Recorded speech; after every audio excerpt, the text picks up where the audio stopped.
The courtroom can be a scary place when your fate is hanging in the balance. High emotions can cause a lot of unusual situations. Here are some recent stories of courtroom craziness. Ronnie O'Neill III received a life sentence in June 2021 for the deaths of both his girlfriend, Kenyatta Barron, and his 9-year-old daughter, Ron Nivea, who had cerebral palsy and was nonverbal. O'Neill's 11-year-old son, Ronnie Jr., survived the attack and testified in court against his father via a closed-circuit video. According to the boy's testimony, he heard his parents arguing on March 18, 2018, in their Tampa, Florida home and went to investigate. He saw his father carrying a shotgun and his mother running to his sister's bedroom. O'Neill Sr. told his son to walk around the house repeating the words, Allah Akbar. But when he followed his father into his sister's room, the real horror began. O'Neill Sr. grabbed his son and made him hold the firearm as he fired at his mom.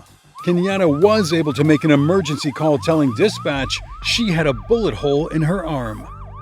O'Neill Sr. is heard screaming in the background as she apologizes and tries to calm him down. She made an escape attempt, but O'Neill Sr. caught her and ended her life by beating her with the butt of the firearm. The beating was so intense that the firearm broke apart and the barrel bent.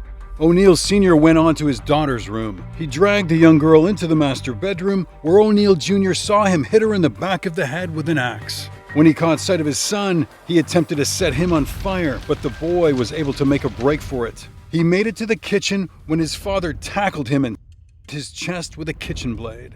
O'Neill Sr. then set the house on fire.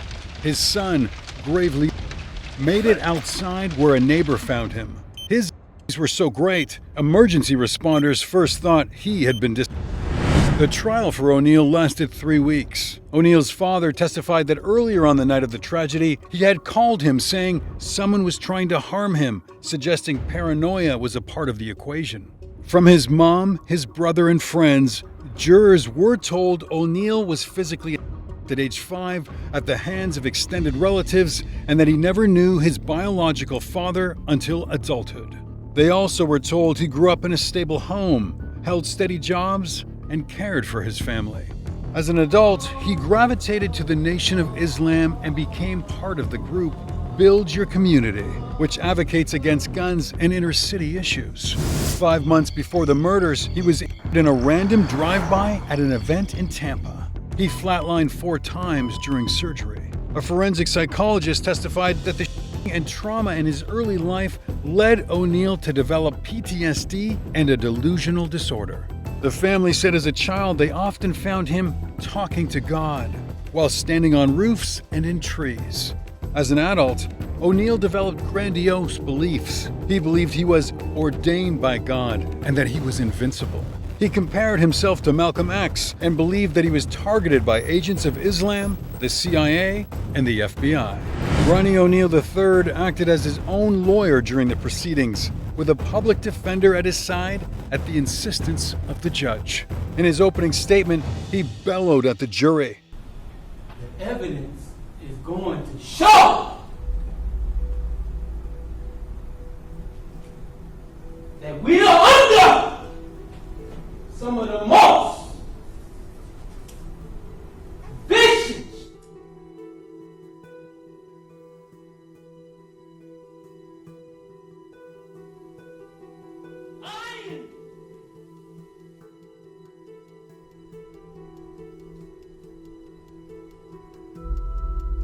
fabricating fictitious government you've ever seen.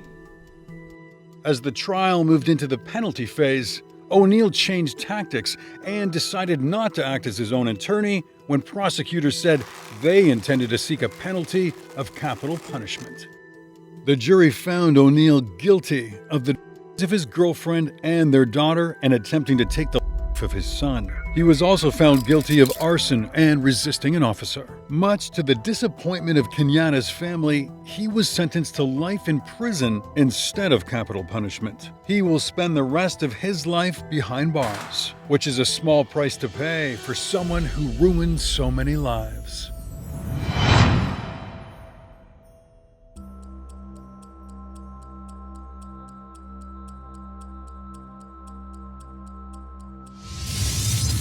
Diana Jean Lovejoy was somehow surprised by the 26-year sentence she received for the plot to take the life of her husband, Greg Mulvihill, in their hometown of Carlsbad, California.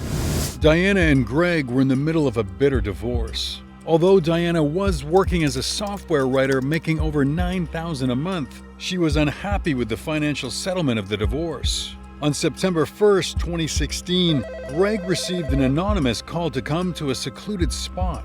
The caller said he was a private investigator with dirt on his soon-to-be ex-wife, Diana.